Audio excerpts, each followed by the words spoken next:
Good morning, everyone. Welcome to Hear Your Truth Tuesday. I am Leslie Pogue, your host. I hope you had a wonderful holiday um, yesterday. I know I got some nice rest. I got some things done too, but I got some rest. So definitely self-care. So I hope you had some good self-care, had a little fun, safe fun. But welcome back to, the week, the regular stuff. So today I want to talk a little bit about risk and change. And I'm just realizing I did not put that up there. So you'll have to remember the name of what we're talking about today, which is basically talking about risk and change.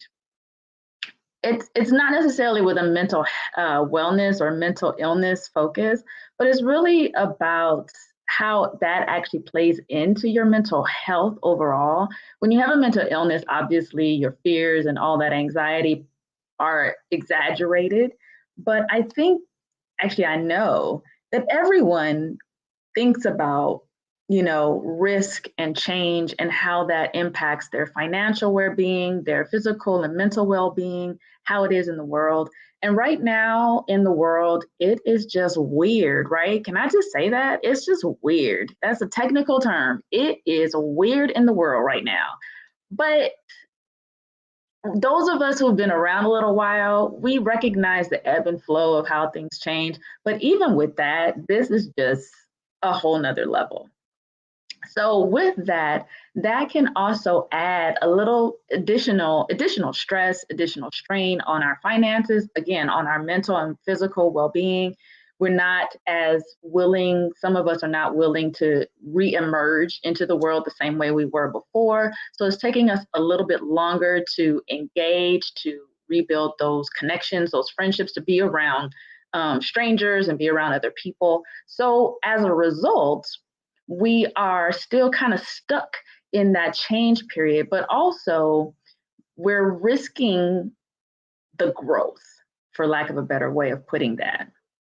So much has happened, but what happens when we take risks, and that's what we saw a lot of when the pandemic hit, is when we risk every day. Now, people talk about investing in stocks and the stock market and 401ks and real estate and all these other obvious investments. But we take a risk every time we walk out the door, every single day, right? We risk the fact that we are going to get to our destination or destinations and back home safely in the course of this day.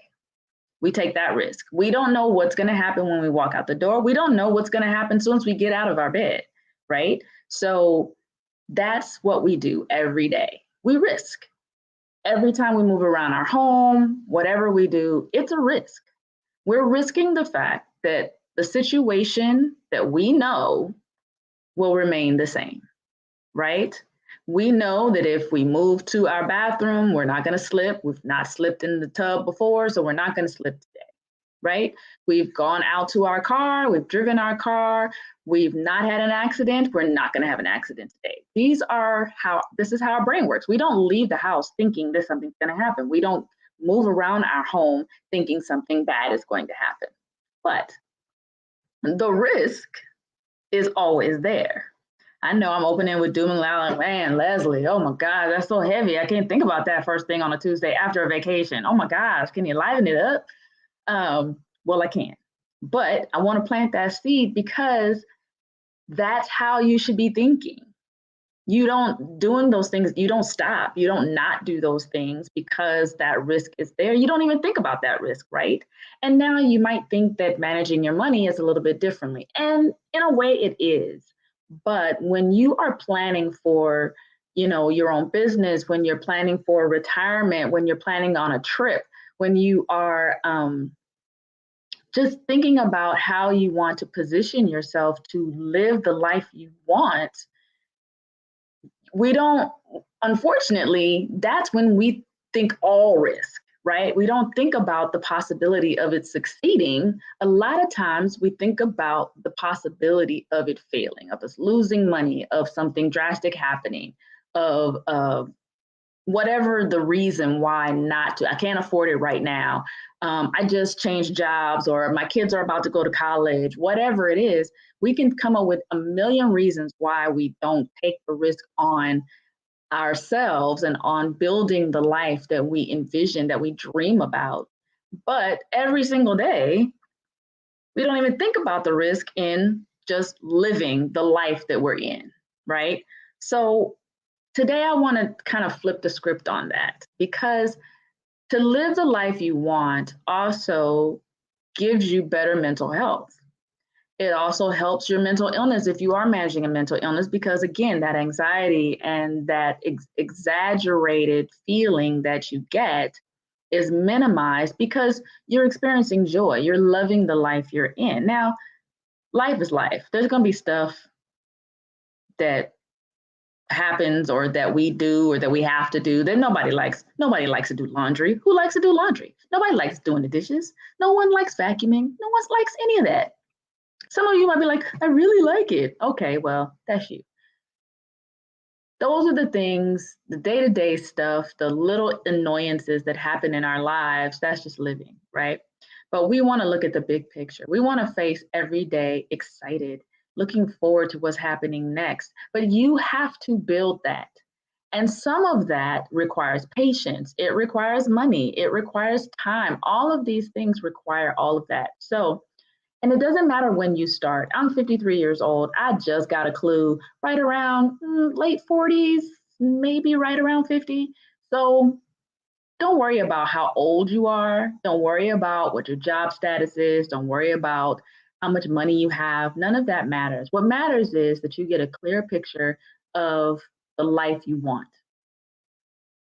Think about that. Use vision boards, write it out, mind map, whatever it is, but just get into, again, your truth. What I talk about with your truth, get into your truth about the life you actually want. If you're living it, awesome, fantastic, keep doing what you're doing.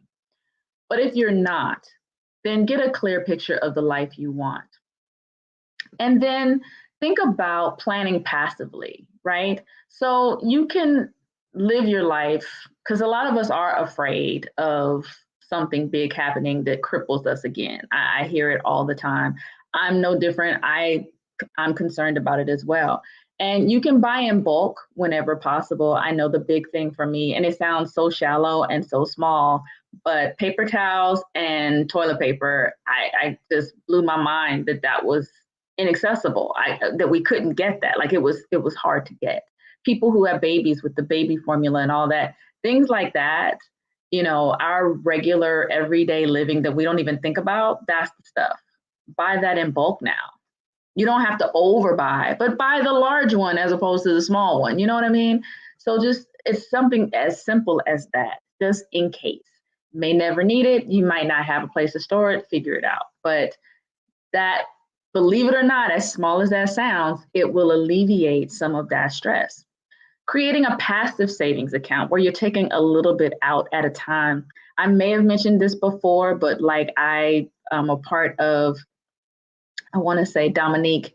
Dominique is a financial planner that I've worked with in the past, and she created this savings account where you set aside every week the number of the week it is throughout the course of the year. So week 1 is $1, week 2 is $2, week 3 is $3, all the way up to the 52 week at the end of the year. And so as you're growing your savings at a manageable rate, but it can ultimately end up with $1,000 by the end of the year. I mean, it's really nice, especially for people who feel that they can't invest.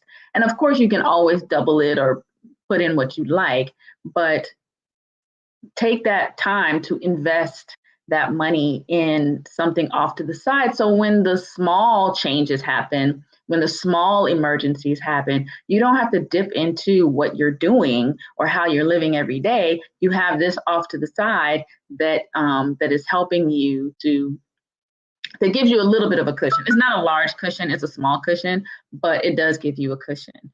Then at work, if you are working and your job has a 401k, please, please, please invest in your 401k. I kind of did it when I was younger. I did like 2%, 3%, because I didn't think I could afford to give like the matching amount, which is usually around 6%, whatever your company does.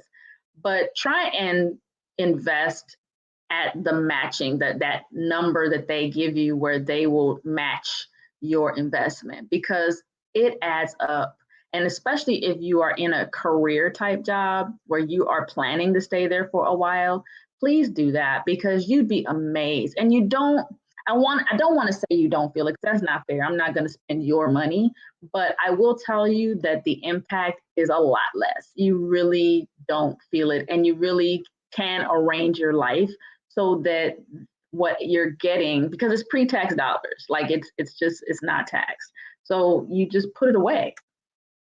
And it's you're not thinking about it. It's a passive savings that is just happening. And then write out a plan. Write out a plan, not just financially and what you want to do, but write out a plan of how you want your life to look, but also write out a plan in case something happens. Create that family emergency notebook or what have you that has everybody's phone number, that has, access to certain accounts. Now make sure it's in a safe place, but give yourself this level of calm so that when things change, like a loss of a job, injury, illness, even retirement, it's a good thing, but things are different. Something happens in your mind when you're not getting that regular check all the time. When you lose a family member, there are so many different expenses that come up that you never really necessarily planned for. So, or even thought about. So there's so many unexpected things that could happen. So by setting yourself up for that, you minimize the level of anxiety, the level of angst that you get in that. So if you are just managing your mental health, you're going along your life and you're not as stressed, because why? You're handling it. It's handled. You have a plan. If you are managing a mental illness, it keeps that running. Oh my gosh, I have to, oh my goodness, what about this? And what about this? And what if this happens? And what if that happens? And I know this happened and I heard this on a movie and I saw this, and instead of all that happening, you can talk yourself off the ledge by saying, hey, this is what I'm doing. This is where I'm going. If this happens, then this is what I'm doing. And you can really give yourself that calmness and minimize that stress in your life by not thinking about what you can't do, but remembering that because you're taking risks every single day, all day, that this level of risk is the most valuable. It's definitely worth it because it's long term, and it helps you in changes, which is definitely inevitable in life. All right, so that was a little bit of a long one. I got a little long-winded on the top end, but I hope you get the gist. Have a great week, everybody. Again, remember to follow me on Instagram at LP Speak. Remember to go to my website to get the 10 practices to achieve the habit of happy at www.lpspeak.com. And there you'll also see a lot of the trainings and webinars and things that are coming up. And my podcast is out, so I still need to add a link to that. And with all that, until next time, I say go be do.